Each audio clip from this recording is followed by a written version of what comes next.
RecycloBin, touchless waste disposal. Input flap opens automatically whenever a person comes in front. Compactor crushes waste automatically. Liquids present in waste is separated inside the bin and can be discharged directly to drainage systems or stored in the bin for later disposal. The color of panel light indicates waste level in the bin. When bin becomes full, a mobile notification is sent to the operator. Operator can take out the filled bin and tow away for waste clearance.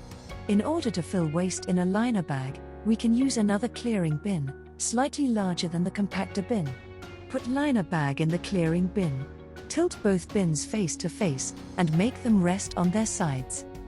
Push compact waste with a stick and transfer waste to the clearing bin. Now all waste is transferred to the liner bag.